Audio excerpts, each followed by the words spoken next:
I guess he has a girlfriend now. Yeah, it's crazy. I'm excited to hear about it. But also, his puppy died. Oh, I saw that. Really sad. Yeah. Rest in peace, Lollie. Mm-hmm. This episode is dedicated to her. Lollie memorial episode. I'll put a picture of her in or something. Mm-hmm. She was such a sweet pupper. How's your puppy doing? My puppy's good. Yeah. Went to the groomers yesterday and they gave him, maybe 2 days ago, and they gave him a little dog tie. And now he's a nice pup. I'll send you a picture. Like not even a bow tie, like a real tie? Real tie. That's really cute. That's awesome. I love that. Mm-hmm. Yeah. Yeah, my puppy actually got hit by a car the other day. Oh my gosh. Yeah. It was sad. It was Jazz. He like ran into the street. Yeah, I mean it wasn't Jackson does not bolt into the street. He's too old for that. But yeah, he was like chasing after this other dog and he'd like just opened the gate like without thinking because he's been better about that lately. And then just like bolted and the car had zero time to slow down and hit him like head on. And he was like sitting in the street and my dad and JR saw the whole thing, heard the whole thing, which I'm sure was really traumatic. I was literally just reading inside, listening to like the Deo song, you know, by Harry Belafonte, and like totally like bopping, having a great time. And then JR comes in and I see his face and I was like, oh shit, something is bad. And I had this like gut feeling that he was alive. They both thought he was dead. So I like ran into the street after him and like picked him up. And like the minute he saw me, he perked right back up and he was like, fine. It was like shock, I guess. And then he was like weirdly unscathed. Like he just has little wounds like on his legs, but that was it. And he was hit head on by a car going probably 40 miles an hour or more. So it's crazy. I'm talking about how he's a cat and I guess he lost a life. Yeah. Crazy doggo. Yeah, but he's like totally fine now. It's the weirdest thing. But we couldn't even take him to a vet after it happened. Like, because the vets are all so backed up that literally no one could take him until like September. And I was like, how is that even possible? Yeah.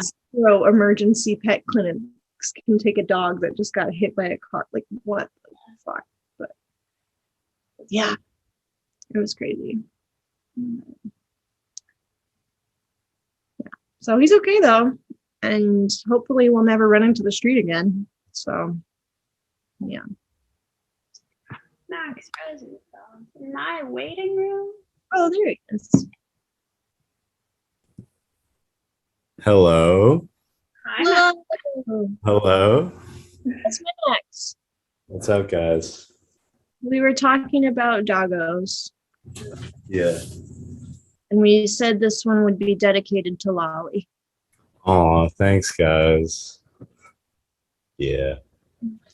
Wow. I was so sad I couldn't like see you when I saw the post and everything. Yeah. You know. Happens. But how are you? I hear you have a girlfriend. Yeah, I got a girlfriend now. Whoa. Yeah. Who would have thought? Not me. What? How did it happen? How did it happen? Mm-hmm. I'm in a dance group for the summer. Nice. But just for the summer. Mm-hmm. And she's in it. Like, she's one of the full year people. Oh, cool. And she is Lola's big in her sorority. And she was like, Max is cute. And I was like, okay. That's all you need. Yeah, and then I've been hanging out for a while, and then as of like 2 weeks ago, we were dating. Wow. Truly, it has been a long time that we have talked. Oh, No, yeah, it has. It was mostly my fault also to podcast. It was my fault that I haven't uploaded Actually, recorded. I am not mad at all. I've been Time for me. well, obviously I miss you guys, but I've been incredibly busy all the time. Yeah, me too. It's been crazy. Maybe the busiest ever. Wow. Yeah. No. Yeah, it was like a Monday and I was like editing and I was like, this super is not going to get up on time. And then I was like, oh, it's fine. And then eventually I got it uploaded and then I got sick. And then I was like, hell no, I don't want to talk for an hour. And then I was like doing all sorts of stuff. So I was like, let's just procrastinate for a while and it'll be fine. It'll be fine. So, but yeah, I'm excited though. I have lots to tell you. So, yeah. What's up in your guys' life? Well, I was just telling Sinclair that Jazz got hit by a car, which was a lot. Oh my god, I'm sorry. Yeah, no, it's okay. He's totally fine. It's weird. He's like completely unscathed. But Maybe he has superpowers. No, honestly, it was like the weirdest thing. We were like, he lost a life like a cat and he's just fine. And he's just like running around like normal, like, and he got hit like on my street, which is like a 40 or it's 35, but everyone goes like 40, 45.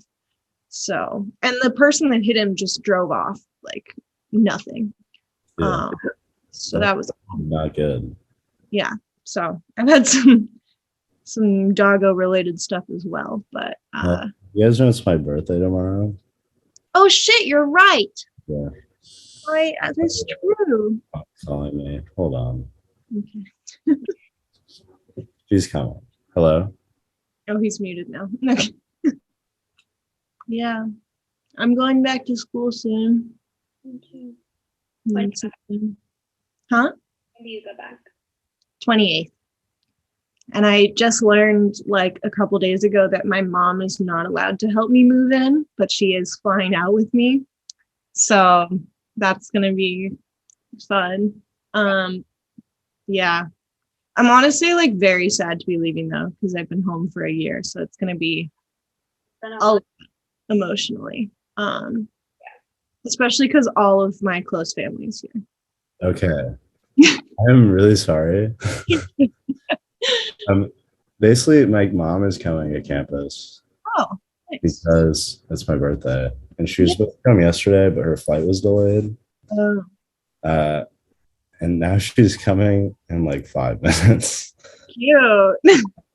So I might have to not be in this episode. It's okay. It's all good. It's your birthday, so it's allowed. Yeah. I better still be in the intro. Yeah. Hope everyone's having a great week. Yeah. Wait, tell us what you're doing for your birthday, though. What am I doing for my birthday? Getting dinner with people. Nice. Probably go buy alcohol. Nice. With my ID. Wow. What's your first legal drink gonna be? I don't know. You gotta pick something good. And yeah, I don't know. Go to a party night, I guess. With Bettina? No. Okay. That'd be fun. You know? Bettina and I had the same phone case once. I know. We don't have to talk about it. Everybody's aware. No one knows. I didn't know that. That's awesome. Yeah. I'll probably hang out with my bae. Oh. Is she of age? Probably kiss. Wow. Probably kiss. No, he's not. So he will be drinking and she will not. Well, okay. All right. Bye, everyone. Goodbye. Happy birthday. Okay. That was fun math segment. Yep. Okay. Well, do you want to tell me about your art? I would love to tell you about some art, Kendall.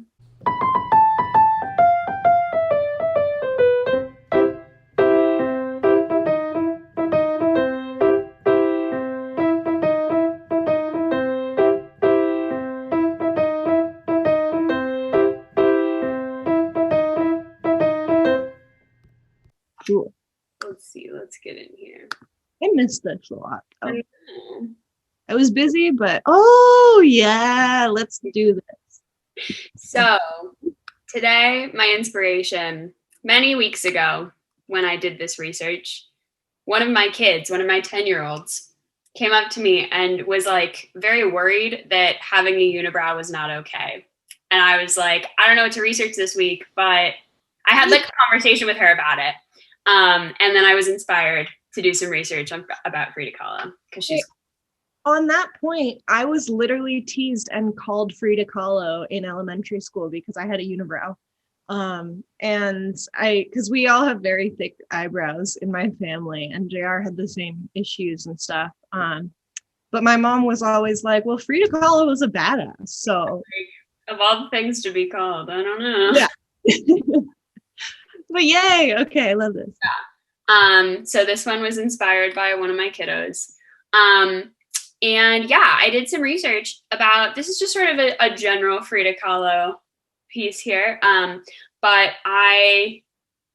she's very cool. She's very multifaceted, as all humans are. But as an artist, she has like it's not just one thing, you know, that her stuff is about. It's like all the things.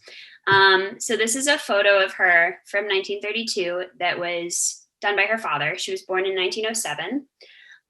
And she was born in and from Mexico City. She, like, Mexican identity is a big part of her existence. And she was primarily a painter.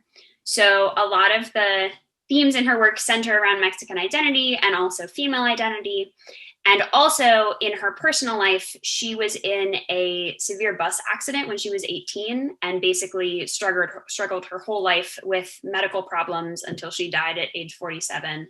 And so a lot of her work centers around pain and suffering and depictions of pain and sort of medical procedures, physical pain and also emotional pain. She had a pretty ugly divorce with Diego Rivera, her husband, and then they reconciled, but she also had a miscarriage at some point in her life. And so there was a lot of sort of physical pain and also emotional pain that was wrapped up in her existence that a lot of her art attempts to capture. In her work, draws a lot of influences from Mexican folk art, and like Aztec mythology and Mexican culture. So like ancient Mexican cultures, and iconographies, as well as sort of styles that you might call surrealism or magical realism. So a lot of sort of realistic figures with sort of extra elements that aren't actually realistic, as we'll look at. But often a lot of that is sort of dreamy or kind of gets into like depictions of pain and sometimes gore, not really true gore, but like sort of blood and that kind of pain, sort of medical images.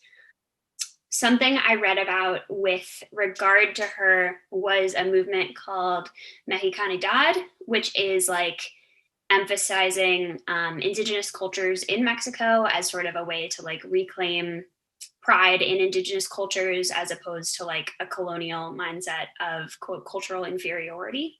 And so like thinking about like Aztec mythologies and indigenous method, like ways of dressing and sort of indigenous culture as something to be proud of is something that sort of stands out in her work. And we'll look at that in a second, as opposed to sort of colonial dress and movements and industrialism and other sorts of colonial imagery. She was primarily a painter, and she sort of lived in a time when murals were super, super popular and were definitely like the primary medium for painters in Mexico. She was married to Diego Rivera, who's a famous muralist, and she sort of went against the grain, and she primarily did kind of the opposite. She made little, what are called retablos, which are like postcard-sized metal sheets with paintings on them. And they typically are like small devotional paintings. So they would be like created by amateur artists to thank saints for their help during like calamities or emergencies or whatever. and they're like little metal paintings of like a saint or some sort of spiritual figure. Yeah, name of those again? Retablos. Pablos. Okay, cool. I never heard of that. Yeah. So a lot of her paintings are like really little. And especially in her earlier works, I think were like in this sort of kind of amateur medium, which is an interesting thing that she sort of went against the like popular mode at the time. Yeah. Along those lines, I mentioned that she was married to Diego Rivera, and she had a pretty messy divorce from him and then a reconciliation with him a couple years later. But there's a pretty like a headline I had heard before about her from the Detroit News that says, quote, "Wife of master mural painter gleefully dabbles in works of art," end quote. So like she definitely suffered from a world of misogynists and was pretty, while she was like commissioned to do things, she wasn't really recognized as an artist in her own right. She was often like, I don't know, maybe recognized for her skill, but like seriously devalued because she was a woman. And especially like was often drawn in comparison to her husband, I think, and dramatically overshadowed by his murals and such. Yeah. In general, she created a lot of self-portraits, which I think are pretty iconic. Most people can think about like Frida Kahlo portraits and picture what that would look like. Which are interesting in that she often shows herself as just as attractive, or something I read said less attractive than reality. So she often emphasizes her like unattractive or unfeminine qualities, like her unibrow and like her like mustache hair. And so like that's sort of a common theme in her works, and sort of thinking about femininity and her feminine identity in contrast to or working with those features in her paintings. That's yeah, that's interesting too, because even like the photo you're showing right now, like I can't really tell that she has a unibrow or a mustache at all. Like those features are often made more dramatic in her paintings of herself. Like this, the unibrow is much more dramatic. We're about to look at these, but they often look like in this one especially, like this looks a lot different than that photograph, in that she's like drawing out these features. And then in her political side, she was a big supporter of the Mexican Revolution. And then later, she was a big supporter of socialism in Mexico. So she was like very on board with Marxist thinking and socialism towards the end of her life. Yeah, so I just thought we would sort of like go through some paintings because they're interesting and show some different sides of like her influences and the things that she was interested in depicting, because I think they're really beautiful and interesting to look at. So this is the artist. And then this is from the same year that this photograph was taken. And this is called Self-Portrait on the Borderline Between Mexico and the United States. And so this is a painting from 1932, and it shows a figure in the middle in sort of a pink Victorian dress. And this is pretty clearly a self-portrait of the artist. She's got like fancy lace gloves and a frilly dress and cool necklace on. And she's holding the Mexican flag on the Mexico side of the portrait. So she sort of bisects the image. There's a Mexico side on her right, the viewer's left, and an American side on her left or right. On the American side, we see sort of skyscrapers and a factory and some sort of like, I don't know what this sort of equipment is over here, and the light bulb and some other inventions with cords that go into the ground that look like roots, to sort of parallel pictures on the other side of plants that have roots going into the earth, and some like Aztec fertility symbols and symbols of death, and this sort of Aztec temple with some like weather god sort of iconography up here. I don't know exactly what it says down here. I can't read it. She's standing on a block that says something. Yeah, I think it says like Carmen Rivera something, and then there's a date, and it says 1932. Yeah, like year of our Lord, 1932. But I don't know what that middle two lines say. Yeah, interesting. But this is sort of like drawing a contrast between American industrialism and sort of abandonment of culture versus Mexican like Aztec culture and sort of like agriculture and heritage.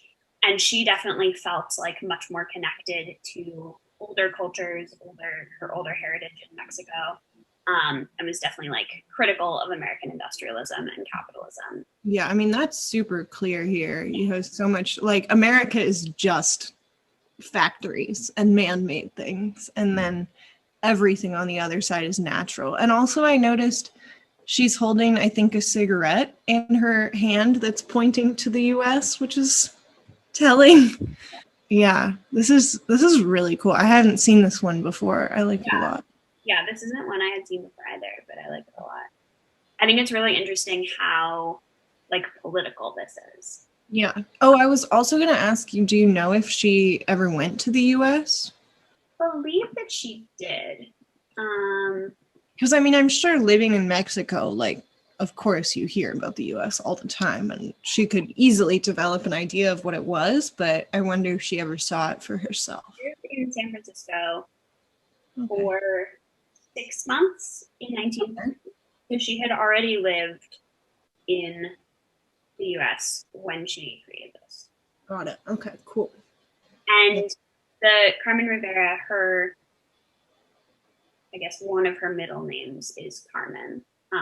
So this is like her little block there. Mm-hmm.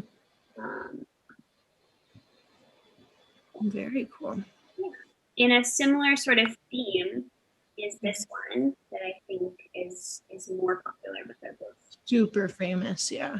This is the two Fridas, and it's like a dual self-portrait of two versions of herself holding hands, one in colonial Victorian dress and one in indigenous Mexican Tijuana dress. And they're sort of connected. Their two hearts are visible and they're connected with a vein, and they're holding hands. And so this is also sort of thinking about like her indigenous Mexican identity versus colonial identities, sort of that struggle between like what is like authentically Mexican and what is colonial. And this is from 1939, which is the year of her divorce to Diego Rivera, who I believe they divorced because he cheated on her. And so she definitely felt very betrayed, paints a lot of that pain.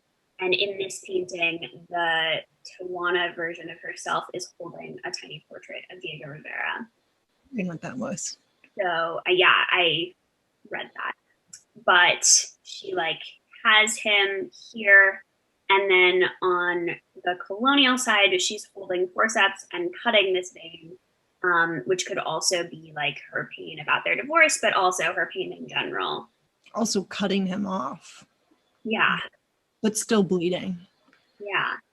It's like actively bleeding under her white skirt here. And I love the way the blood like echoes the flowers on the skirt too. It's perfect. Sure. Yeah. Yeah. I also really like the lace here because it looks like almost some like organic, like sea anemone kind of thing. I really love that part of it too. Yeah, for sure. Yeah. I think it's interesting to me too in this one, like they feel so like strong and still, and then the background feels so turbulent. Like this feels very, it's like cloudy and very, it feels like there's a lot of movement here to me, even though the subjects are like so still. Well, I think especially because like she was like bedridden a lot of the time. I think that says a lot too, like her stillness, but also her mental turbulence, you know? Yeah, that's interesting. Yeah. Also probably important to note here, they're both like staring you down, very like cold expressions, but looking directly at the viewer. And the more like indigenous looking Frida also seems to have more of a masculine face with like more facial hair and a darker complexion, which is interesting. Yeah. And then I have this one, which is 1 year later in 1940. This is called Self-Portrait with Thorn Necklace and Hummingbird. And this is a closer up self-portrait of Frida. She's got her distinctive unibrow and sort of some mustache hair here. And then she has a thorn necklace on that is crucifixion reference, that is like actively sort of stabbing her in the neck in some places, and we can see her bleeding. And then she has on one shoulder a black cat and on the other shoulder a spider monkey, which I read that these two animals, as well as the dead hummingbird on her necklace, are like Aztec symbols. And then also that the spider monkey might have represented Rivera to her. And it's like, I don't know if you can see this, but it's like pulling on the necklace, like causing her pain. And this is also following their divorce. But there's like some Aztec symbolism here. There's the sort of crucifixion image with the necklace and her bleeding, and also kind of this like blank white garment here. And then also like the symbol of Rivera causing her pain. Yeah, I love, like, in this one too, she's like so still and stoic, and like she doesn't look from her face, like if you cut it off from her face, like she doesn't look like she's in any pain at all, which I think is really interesting and telling also of like how she experiences this emotional and physical pain. Yeah. I mean, I would say too, it's a little bit self-important with the Jesus stuff, but yeah, it's okay. She deserves it, in my opinion, so it's fine. Yeah. There's another one that's more over the top, Jesus here. Yeah. Okay. Oh, wow. This is, we'll go back in a second, but this is called the Broken Column, and this is like definitely crucifixion imagery with the like sheet and the nails. But this is, she, I guess, had like some spinal surgeries and also had like a polio brace and some different things. So this is much more like a reference to her medical existence and like physical pain in sort of a body that feels like it's falling apart kind of existence. I also read some things about sort of this image as like her body's falling apart, but it still has that sort of external like sensuality, which is interesting. Like she's still very feminine here. Yeah, her hair's down here, which I think is because I feel like I've never seen a painting of her with her hair down. Yeah. And her breasts are like fully visible. Yeah. I feel kind of like bondagey to me, which like, I mean, I don't know if she'd be drawing on that at all, but like that's what the kind of straps and stuff evoke for me. Yeah. Yeah. I think that this is a polio brace spinal support. These like white cords. She had polio at some point in her life. So this is like would be an actual device that she would have like worn. I think there is one like in her preserved home in Mexico City with this like broken ionic column that is replacing her spine that we can see along the. But it's broken. Yeah. And then I also read about sort of the landscape behind her being like fractured, like there was an earthquake paralleling like her body falling apart. Mm-hmm. And this is from 1944, which is 10 years before she died. So she was only 37 at this time. Wow. How'd she learn to paint? Do you know? I don't know. I think that she, like, while she was recovering from her bus accident, focused a lot on art while she was bedridden and like. Yeah, I remember hearing about that, how like she couldn't do much else, so she just like painted a ton. Yeah. Yeah. And then I have one more that I skipped. This is called Self-Portrait with Cropped Hair, and this is 1940, so a year after their divorce. And this is definitely like it feels very like vengeful to me at Rivera, but also like an interesting sort of play with masculinity and femininity. It's a self-portrait, but she's in this like big suit with big wide lapels, and her hair is very short, and all around her is like hair that she has presumably cut from her head. I read that she's like her positioning her scissors like so close to where like genitals would be is sort of like a threat to sort of like masculinity in general. Yeah, like sort of an anger at machismo. Depicting herself like in a zoot suit and stuff, like so masculine, is really interesting with the way that, because her gender is so fascinating to me because of the way that she presents herself. And I mean, self-portraits are so telling and indicative of who a person is and what they think of themselves. And I mean, I never expected her to portray herself so masculinely, and then like, but she's still like wearing heels and stuff, and her hands are so small, and like she's like dwarfed by this masculinity almost. And the inscription's really interesting too, because it's like, do you want me to like translate, or do you have a translator? I don't know all of it, but it's like, look, that if you, I think that's some kind of tense of the verb for to want. So look, if you would want maybe to make for the hair, I don't know, now that you are hairless, maybe you don't want me anymore. Something like that. Something about like the loss of hair making her less desirable. Yeah. Something. And then there's like a musical inscription too, which I didn't know she was musical in any way either. Yeah.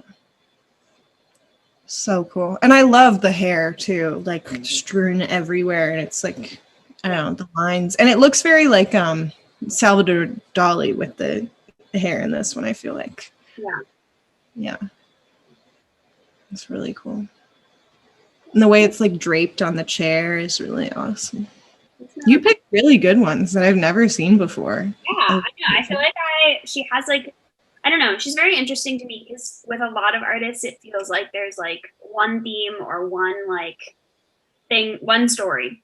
And she feels like as an intersectional human, like she has a lot of different stories and themes in her work that all like come through in different ways. She's another piece that is like very much about her miscarriage. Like she had a miscarriage. Yeah. But yeah, I think it's really cool too, because like, yeah, like you said, like so many artists have kind of one story that they tell, but like she's showing us kind of all of her as a person, and like people are so complex, and like she's really giving us like all of these different kinds of like shades of herself, and it's fascinating. Yeah, this is called Henry Ford Hospital. This is from 1932, and this is like directly about her miscarriage. There's like a lot of different images sort of connected to her through veins, and she's like in the center in a hospital bed, naked and bleeding. Like a baby, and like a pelvis, and some different things. And like a factory behind her, which is interesting. So like lots of different stories and different things that come through in her work, which I think is really interesting. Yeah, she's an incredible person, for sure. And I mean, now, like, it makes me kind of sad, because I think with the whole, like, current feminist movement, like, we're seeing a lot of, I don't know, like, marketing and imagery of her is there's someone in my mom's work that has a mask that's like embroidered with Frida Kahlo on it, and it's really beautiful, but like I see all of these things like in bookstores, and it's a Frida Kahlo cartoon and all of this stuff, and like her face is everywhere, but it's so removed from her own art that it like feels like, I don't know, taking her as this capitalist feminist symbol rather than what she is as this like incredible, like multitudinous person who's like made up of so many different stories, that then now all we're getting is like she's a woman painter with a unibrow, you know. But yeah, she's also so do you want me to transition into mine? Okay. So I was going to say too, like I feel like I grew up like, I mean, since elementary school, because of all the teasing, like I always knew who she was, but also I remember going to Alvera Street in LA, which if you haven't been and you're in LA, you should definitely go. And they have like, there was some restaurant we were sitting in with my mom, and I remember like looking over at this painting on the wall, and it was a Frida Kahlo, and it was probably like a copy or a print or something, but it was like so fascinating because it had all those veins and it's so like anatomical and stuff. And I was like, Mom, what the hell is that? And she was like, that's Frida Kahlo, and like told me all about her. And like, I don't know, I think I've always had this perception of her as also a very like LA figure because of the way that we here are so connected to Mexico, I think. And she also, I guess, as I learned today, like had some time in the US too. So I think like being here, like her art, and so is Diego Rivera's like murals and stuff are everywhere. So it's really cool to see her as like an LA figure for me, even if she never was here. But yeah. And I'm using that to segue because I'm going to be talking about the exhibit that was showing at the Huntington, and it ended August 1st. So I'm sorry, but you can't see it anymore, but you can look at all of the art on their website. And it was called Made in LA 2020. And it's so cool. So I will give you some background about the Huntington first. The Huntington Library and Gardens and Botanical, I don't know the full title. It's like a library, gardens, art museums, and there's a botanical center. It's a huge, like plantation size space, and I'll give you some basic info.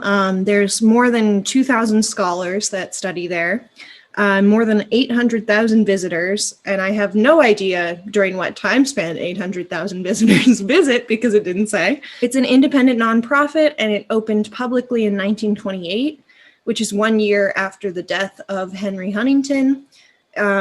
And it's famous for lots and lots of things, but it's one of the biggest like art institutions in LA. So Henry Huntington was born in 1850 in rural New York. He and his uncle, Collis Huntington, were leaders in the railroad industry, which is how they made all of their money. Henry moved to San Francisco to handle stuff on the West Coast. And then after his uncle died, he moved to LA. And he connected, consolidated, and extended the electric red car system in SoCal, which no longer exists, but I assume is something like the San Francisco little trolleys that go around. And he bought lots of land. He bought what was called the San Marino Ranch, which is currently the Huntington Library and Gardens. And interestingly, which I didn't know before, I did a presentation on him in 5th grade.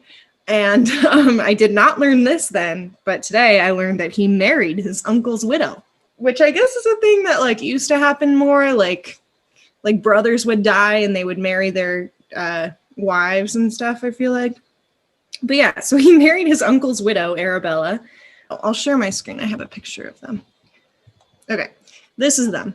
So on the left is Henry and on the right is Arabella. Henry seems a lot more attractive than Arabella to me personally, but no shade to Arabella, I guess. And okay, so they started together once they were in LA and married. They started collecting books and art and plants, and they signed a trust before they died, converting all of everything they owned into a public institution, which is now the Huntington. And they died in 1927, and then it opened in 1928, which is really fast turnover, I thought, especially for how huge the collection is. Okay, and then I'm going to tell you about this little exhibit that I saw a couple of weeks ago. It's called Made in LA 2020. It was in the American Art Gallery, and one of the coolest parts of it is that it was all in collaboration with the Hammer Museum, which I've never been to. Have you been there? I don't think I have, but I have a good friend who loves it there. Yeah, I really want to go because I have heard of it but never been. But sadly, I can't see this exhibit anymore, so it's okay. The exhibit has 30 LA-based artists, so not all of them are from LA, but a lot of them worked here at some point. Many of the works were commissioned for the exhibit specifically. There's kind of this horror element to it. I mean, it's dealing with 2020, the social movements of 2020, and also, you know, the COVID. So that's the thing too. But it's not as much about the medical side of it. It's much more about like the social uprisings and stuff that came from everything.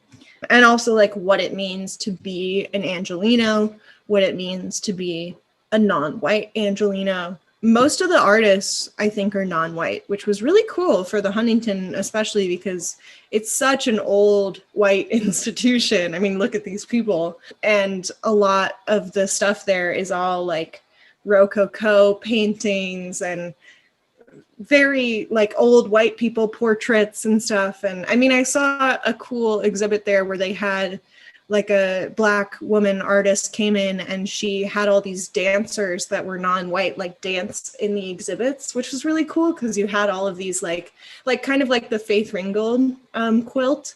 Like you have all of these non-white bodies in a very, very white space. So it's cool that they're starting to mix it up, but it's a little late, but it's okay. Yeah, and they also wanted the city to be a site for the exhibit. So Larry Johnson is one of the artists that was featured, and I think a couple artists too had billboards in LA with their art on it.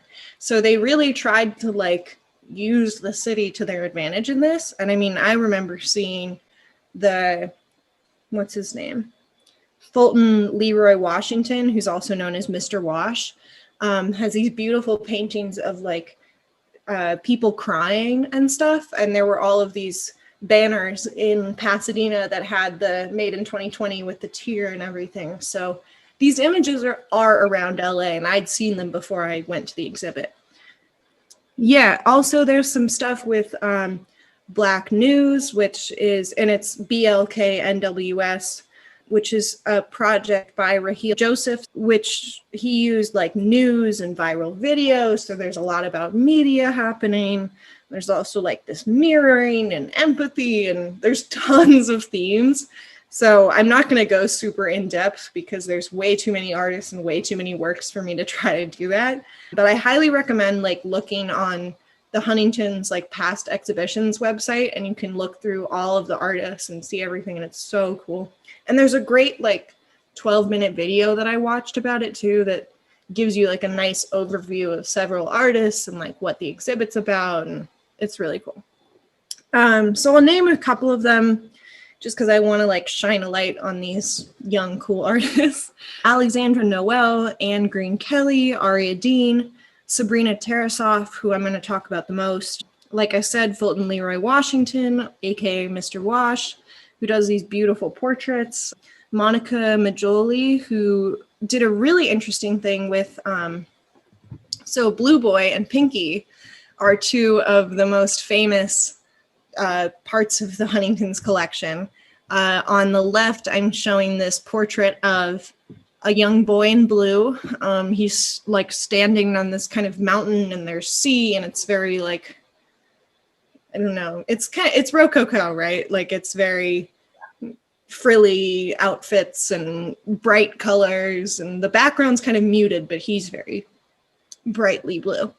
And then on the right is Pinky. She has this kind of bluish seascape background, and she's all in pink. She has these like flying ribbons. It's very soft looking, and they are two of the most famous things that they own. And Monica Majoli, oh, I guess I didn't get a picture of it, but let me show you. That's the Huntington. But so these are like all of the artists. There's a ton of people.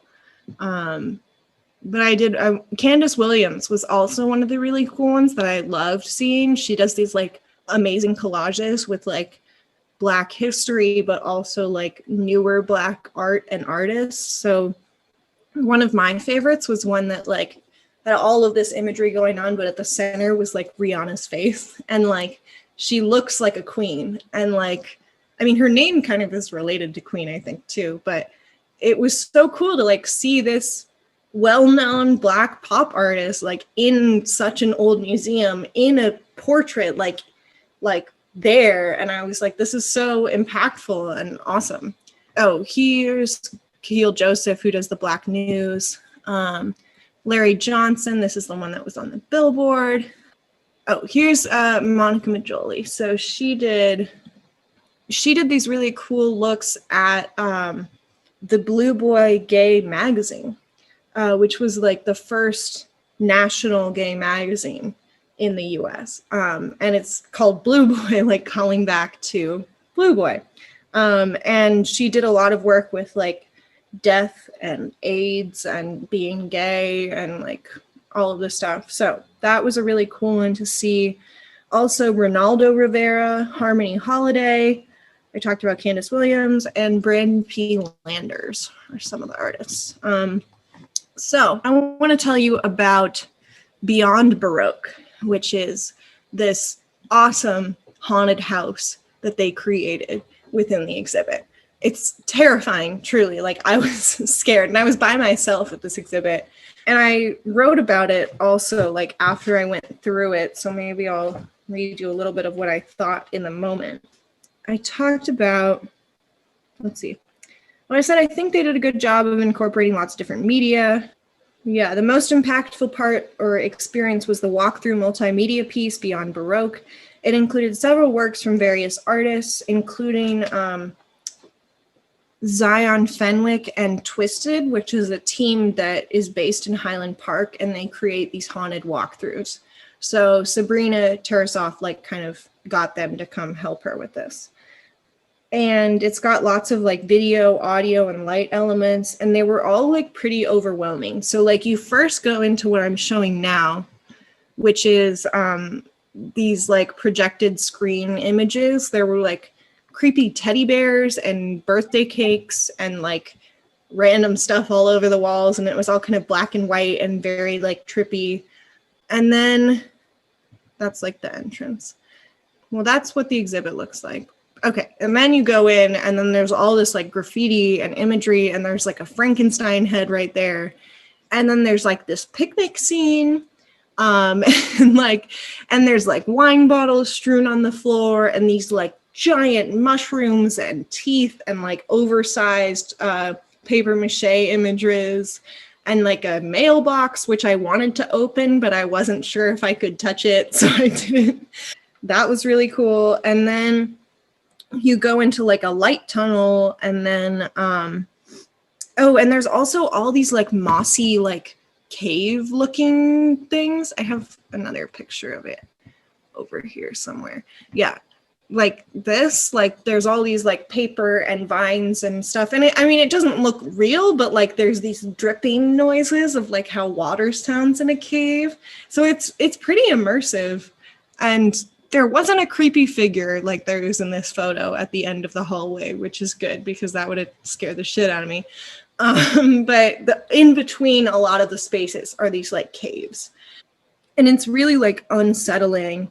And the most unsettling was this slave sonnet section, which I have a picture of.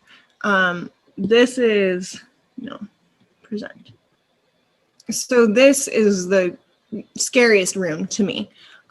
You walk in, and it's like there's all these like spider webs that you can kind of see here, but there were a lot more of them, like these fake spider webs everywhere. It's like this wooden room, and then you hear these sounds of whipping, and I was like, where is that coming from? And then you look up, and like there's these floorboards, and there's this video being shown of this man. It's a white man, which is good, who's being like whipped. And I'm pretty sure it's like a sexual thing. Like he didn't seem mad about the thing, but just the sounds of like the pain and the whipping were a lot. And then on the wall are all of these like BDSM, like cat of nine tails, and I think like nipple clamps and different things. And then there's more like old traditional whips. And then on this one plank of wood is this little poem, which I don't remember a lot about, but that was also interesting. And then on the bottom here was like kind of reflective. And so there were these two guys behind me that were like kind of following me through, and they were in the room with me, and they like walked by, and I saw their feet on the ground, and I literally jumped because I was like so scared. And it freaked me out. And then like, as I'm finally turning to leave out of this part of the haunted walkthrough, I noticed in the corner, which also made me jump, this dildo sticking out of a hole in the wall, which is hard to see here, but there's a nail in the dildo. And it was like so jarring and creepy. And like dildos don't bother me, but a nail in a dildo, like it was gross. And it freaked me out a lot. So very spooky. And then that was like the most jarring for sure. And then this was the next part of it that was really cool, which is called like Christie's Alpine Inn. This one was also super creepy. You like go in and there's this kind of facade with these icicles and stuff. And then on the right, on this wall right here, there's this like photo, or I guess it's a collage, and it's like a cabin, but in the cabin are all these cutout creepy dolls, like from magazines that are everywhere, like super disconcerting and creepy. And then on this side, there's like all of these open windows with beyond it like a projected scene of like blizzardy mountains and stuff, and you hear like the iciness and the storm. And then on the ledge of the window is this little bird. And I was like, that's a creepy ass bird. And like, I noticed that it looked like the neck had like a divot out of it. And I was like, that's shitty. Did someone break the bird? And then I keep walking and the head followed me. And I was like, oh, fuck no. Like, it was really like legitimately scary. Like its head would follow you wherever you walked inside of this little cabin. And then on the other wall was another one of the creepy doll collages. So the whole thing was like intentionally scary. But as a person walking through there alone, it was even more terrifying. But it was so impactful because of that. And I haven't been through a lot of art exhibits. I mean, we went to, was it the Tate that we went to that had some really cool like immersive art stuff? I don't remember the artist's name, the Icelandic guy, right? Yeah. Like, you mean like the rain thing? And yeah. Like things you could walk into. That would be a fun guy to do on here too. He's really interesting. I'll get back. Okay. But yeah, like I haven't been through a lot of these immersive art things in museums. So it was really cool to like see something also that's so different from what the Huntington normally has. And it's, I think, a lot more effective than like just looking at a painting on a wall, because you're really in there. And like, I didn't know where the end of it was. Like I was just walking through there, like not knowing what I was going to see next. So it gives you that creepiness, which I think really works for what it's trying to convey with 2020, you know, like a terrifying tunnel that we're walking through and we never know where the end is. And we're still in it. And so I think they did a great job of showing that and showing what it feels like to like live in our fucked up time. But yeah, and I didn't find out much more about the artist herself. She, I guess, did a lot of poetry. She was originally based in Pasadena and now she's working in Paris. But I want to learn more about her. I guess she was in like some poetry collectives, which is maybe how she got a lot of people to come help her work on this. But yeah, it was really, really cool. And I'm glad I got to see it before it closed. But you can still like watch the videos and stuff online because it'll give you some sense of what it's like. But yeah. That's so interesting. I've never seen the Huntington do something so installed, like so immersive. Yeah, it's really cool. I mean, they have, I think, a couple like pieces that are like dealing with, like there's installed wires and kind of funky modern stuff, but they definitely have never done like a haunted house in this way. Though they do have they used to before COVID have a really cool Edgar Allan Poe Halloween night where you walk around the Huntington and everywhere you go there's a different story they're telling and there's actors like acting it out, kind of like the Shakespeare thing we saw.